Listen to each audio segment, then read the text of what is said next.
Hello everyone. Today I thought we would do something slightly different, as I am going to be talking with Emma Wells, who is an architectural historian. And while she specialises in that symbol of Britishness, the parish church, and its meanings, she studies churches big and small across the world and has published books on some of the greatest cathedrals in Christendom. She currently works at the University of York and writes and presents for the BBC amongst others, and as well as for Andante Travels. And this is an opportunity to have a look at something that perhaps we all rather take a little bit too much for granted. Hello, Emma. Hello, lovely to have you. Good to see you. It's good to see you. Let me begin with a very simple question, which I ask everybody at some point or another. My own sort of interests in the past were actually seeded a long time ago by a visit to Fishbourne Roman Palace at the age of 9 or 10. What was the formative moment that drove you down the path you came to follow? Well, I have my grandmother to thank for this. She used to drag me to old churches, castles, priories, and everything in between during my sort of formative years, probably from about 3 upwards. And I remember being fascinated by the Raradorta, or the loo, the toilet, at Mount Grace Priory, just down the road in North Yorkshire. I still have a few photos of us all sat on it. And it was then I thought, gosh, these are such fascinating, evocative, sort of almost tangible buildings that you can touch the past, where you can physically touch the past. And I was just fascinated. I wanted to experience the past. I was always fascinated in sort of interpretation and always wanted to dress up in costume because I wanted to get as close to the past as possible. And that's where it started, and I've never looked back since. It's fantastic. Yes, I can remember myself as a child running around, old abbeys in various places. It seems to be one of those things that we got to do on Sundays. It was a Sunday outing. But then, of course, yes, you moved on to take a serious study of things like the parish church. And it's one of those artifacts that almost escapes attention. It's so much part of the background of everyday life. And you might even be forgiven for associating its study with another era of somebody like M.R. James, for example. What really caught your imagination about the parish church? Well, how it started really was I actually started with a degree in art history, and for some reason I was just fascinated by medieval modules and the Middle Ages and everything to do with it, and a lot of those types of modules were related to the church, the cathedral and the parish church. And I was particularly taken by stained glass throughout cathedrals as well as parish churches, but within parish churches, how they were so symbolic and important for the populace throughout the medieval era. And it was that really got me there. And then from then on, how the art and architecture of the parish church was interrelated, interconnected, how the cult of saints was such a huge part of everyday life. We think of shrines such as Thomas Becket's, for example, at Canterbury Cathedral. We think of these shrines at these vast, great cathedrals, but actually most people would go down to their local church to see good old Mr. Saint down the road, whether they were having a bad harvest, a bad day, or they'd have broken their leg, and so they would go to see their local saint. And I was just fascinated by how everything sort of worked together, and that the parish church, as you noted, was the sort of beacon, and a beacon of hope, in fact, for medieval lives and indeed deaths. And that's what sort of caught my attention. I thought, I've got to find out more about how these buildings were experienced. Did you ever have to go and do a parish church survey as a student? I seem to, when I was actually teaching in a university, I seem to remember taking students off to various churches. We got permission to run riot in, as it were, and trying to do new surveys of the building. And it was an interesting process because all sorts of new little insights did come up during that work. Did you ever have to do something like that? I did an MA as well in buildings archaeology at the University of York, and my supervisor was Kate Giles, who now I work with, so I'll come back around. And we looked particularly, I remember surveying, we looked at guild halls as well, and the chapels of guild halls, and we did parish churches. And then I went on to do my PhD with Pam Graves, who had looked at East Anglian parish church and the lay experience. So yes, we did, and I was particularly taken by things such as low side windows, and I won't bore you into really what they are. The names are quite explicit, but a lot of people think, oh, they're for lepers, and they aren't really at all. They're for ringing the mass bell, usually synonymously with another site. And just the research on these areas that we still don't entirely know, what they were for or how they worked, and that just fascinated me.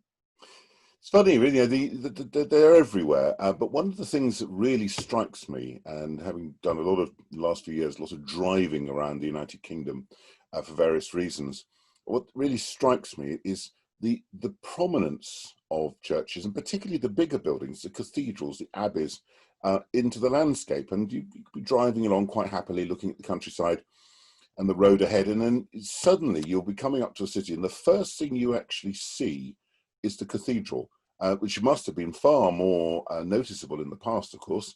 The spire of Salisbury, the bulk of Winchester, even Guildford, which of course is relatively new. These things stand out way before the town itself becomes visible, and they are almost like sort of geographic beacons. And do you think this must have had a similar significance for people in the past, the communities who are actually using them? Oh, absolutely. And it's not even cathedrals. We see that with parish churches as well. You can be driving down, rural Yorkshire, for example, where I am, and the church just appears out of nowhere. And I think that's the point, is they are these monumental beacons that one can see from afar. And because they were synonymous with every aspect of daily life, from they dictated the calendar and how everything worked, essentially. There's obviously various other reasons for why they are located where they are. Usually the ones we see now are often the third or fourth incarnation of a site. They're often related to a local fortification, whatever it might be. So, and they might be a fortification themselves. My local town in Bedale, our tower was the most southerly tower for the marauding Scots over the borders. I mean, we're quite far from Scotland now, but they used to come all the way down to Yorkshire back then, and so there's still the portcullis, etc., part of it still there. And it was for that very reason that they were also to protect as well as serve for religious purposes. You mentioned saints and the cult of saints, which you're right was a hugely important thing. Everybody had a saint. I mean, who did we had a number here in Norwich, they're all over the country, and I suppose the saints and the pilgrims who visited them are maybe slightly out of fashion today, but they did form at one time a very significant part of the country's economy and inspired a not insignificant part of its literary heritage, of course.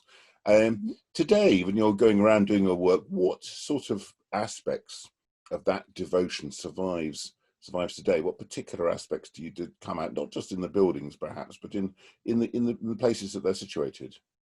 Well, I would even argue that, okay, perhaps they're not as popular as once was in the Middle Ages, but we still see pilgrimage to, for example, Santiago de Compostela in Spain.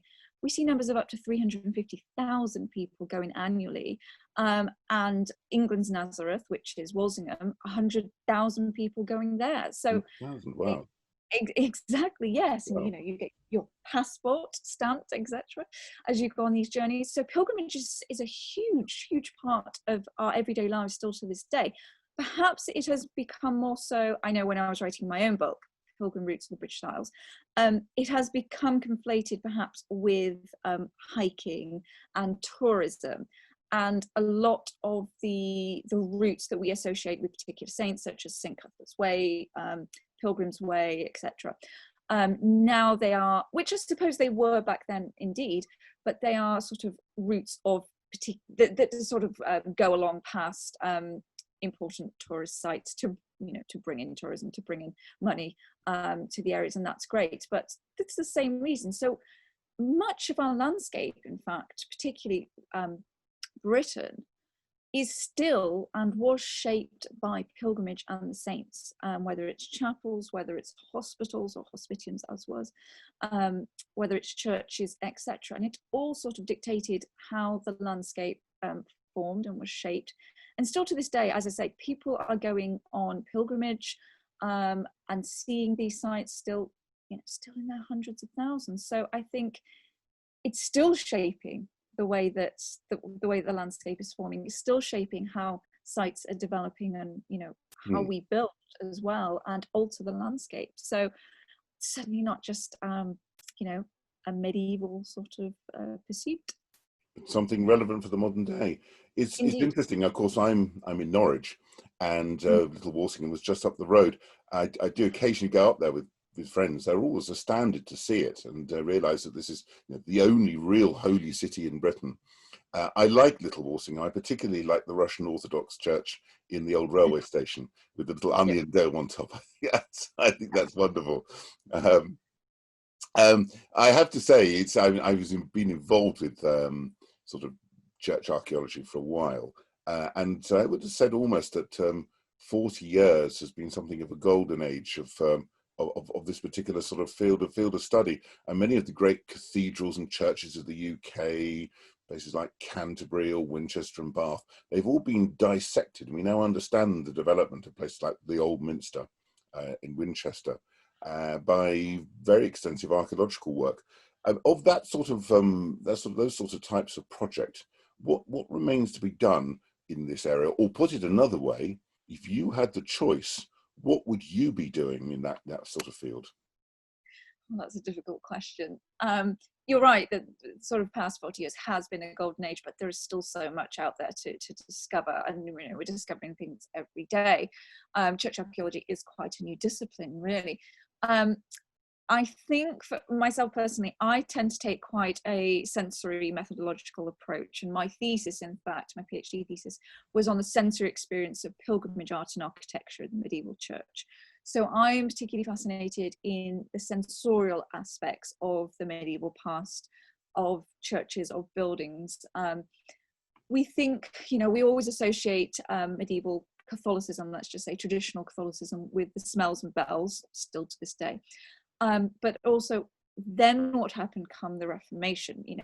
We say that all of these smells and bells were entirely wiped out, whereas in fact, the research that I've done, that wasn't quite the case. They were transformed. And, we always say, oh, Henry VIII got rid of everything in the parish churches and whitewashed over. Again, not entirely true. It was Edward, it was his son who came in and particularly did away with most of the changes he sort of started, if you will. We could even argue that Henry VIII remained a Catholic till his dying day, but we won't get onto all that. However, I think that's the way things are starting to go. I graduated 7-8 years ago now, and the work that I sort of started back then is now just coming to fruition with modern technology. We see, for example, at York, the Centre for Christianity and Culture, they are entirely reconstructing, for example, Thomas Becket's shrine and its locale within Canterbury Cathedral. And so because of the research, this sort of sensory research, how things were experienced, how they looked, how pilgrims were interacting, for example, and devotees were interacting with these buildings, can we therefore reconstruct how they looked? Because yes, indeed, a lot of them have been altered, changed, destroyed, demolished because of the Reformation, Restoration, and subsequent movements. And I think that's the way particularly I am going, and the way that I hope a lot of research in the future does as well. But there's so much to unpick. My next book, for example, is going to be on a group of relic merchants and how they sort of foiled the medieval churches of Christendom with their faux relics. That sounds very exciting indeed. When I worked in Italy, I came across the Roman relic trade, literally sort of agents being sent to Europe, yes, to steal heads of St Andrew and St John, and I couldn't get the head of St Andrew, but I got something else and send them back to the north. When will that one be coming out? Well, next couple of years, I should think. Okay. I should look forward to it. Earth is next. Next one is Heaven and Earth. So that's the world's greatest cathedrals, the lives and legacies. So that should be about end of next year, early 2022. And then the relics will follow. And I'm also hoping to publish my thesis, which is on the medieval census. So quite a lot coming. Excellent. I mean, I have to say, it's something that always strikes me when going to some of these great buildings. The sensory experience is, I think you're right, is a really important one. And while a lot of the imagery, the colour, the visual impact has gone, the thing that always strikes me is there's this oral impact. If you sit in a big, great building like a cathedral, just listening to the sounds the building makes, people move around it. And even its natural sounds, it's very slight settlement, sort of birds fluttering around in the loft and so forth. It does have an extraordinary, it makes an extraordinary additional layer to the experience of the building. And I think a lot of people, when they go around these places, they probably go around them far too fast. They don't really see them or appreciate them for those elements. So I think that's a very important aspect to be looking at. And absolutely, if you go into a parish church, for example, or a cathedral within a very busy city or an urban setting, you will notice that the environment, the atmosphere, the ambience entirely changes once those doors are closed. And that's a very important experience and sort of point that we need to focus on, I think, how that changes. But also, as you say, orality was extremely important, but there were still images, there still are visual stimulants, and that's very interesting. The book on cathedral sounds good. If you had to choose a favourite, which one would it be? Of a book on cathedrals? Yes, and all your world's great cathedrals. Oh which one would you choose as your favourite? Oh gosh, this is too difficult. But I like them all. This is the problem, for so many different reasons. Personally, I have a particular affiliation with Canterbury because I'm just so fascinated by St. Thomas Becket and how that sort of started the importance of pilgrimage. I mean, St. Cuthbert was before him, don't get me wrong, and there was the whole rivalry between the two, but really started that sort of economic enterprise which we associate with cathedrals, cathedral building, and pilgrims, and the sort of offerings that they brought. Oh gosh, let me think. Hagia Sophia has a great story. Saint Denis has a great story. They all do, and this is why I can't give you a favourite, because that wouldn't. Yeah, they're all wonderful. But the reason I chose the 20 that I'm covering in my book is because they all have extremely interesting stories relative to their construction, whether it's from the populace, the most lay person of lower status, up to the princes and kings and everything in between. They're all absolutely fascinating. No, I quite agree with you. Wonderful. I shall look forward to that one too. We are sort of coming up towards the end of our available time, but I do have another sort of Andante related question for you, because you have led a couple of groups for us and hopefully be leading many more. What do you think people get out of visiting past places of faith, intellectually or spiritually today? What is the draw? Is it just the history? Is it just the magnificence? Is there something more that people get from visiting these places? Well, apart from the sort of, I think there are many draws, really. How to read a church, that's how we call it. How to unpick, how to uncover, how to discover how a church developed, and I mean the fabric, architecturally speaking. Unless you have studied how to do so, I don't think anyone quite understands just how complicated and how many sort of phases there are, construction phases, and why there are so many construction phases. It's because of all these influences from the saints, from whatever it might be, from donors, etc., from not going to purgatory after one dies, all these many different reasons. But in addition to that, I think within one building we can get as close as possible to every level of society from the past and throughout the centuries, so we can understand, or learn at least to understand, get a glimpse of how people really lived, because worship was such an important aspect of everyday life. You can understand just by looking at a stained glass window and these tiny little images, particularly the ones around the borders or marginalia, which we called, extremely interesting, funny, humorous things. We have, quite lewd images as well, the more you look. And you think, gosh, how could those be on a parish church that was built in the medieval era? Well, actually keep looking, and it's extremely interesting why. And things such as that. So it sort of opens your mind to that nothing has really changed, that we are very similar to the past, but also how it all worked, how it all interrelated, and how society functioned. And the church was pretty much at the heart of it. So it's just replete with so many different delights. So I think people should just come on every ecclesiastical tour. Well, I'm afraid I have to agree with you to some degree. They are extraordinary places, and are wonderful things to take at so many different levels. I certainly hope that you will be leading many more and anti-groups into the future too. This is all we've got time for, really. I'm afraid 20 minutes passes far too quickly in a way. But I'd just like to thank you very much for agreeing to talk to me and sharing your passion for these monuments, and to also talking over our shared cultural heritage and identity that's encapsulated within them. So for the time being, Emma, thank you very much indeed. Thank you for having me.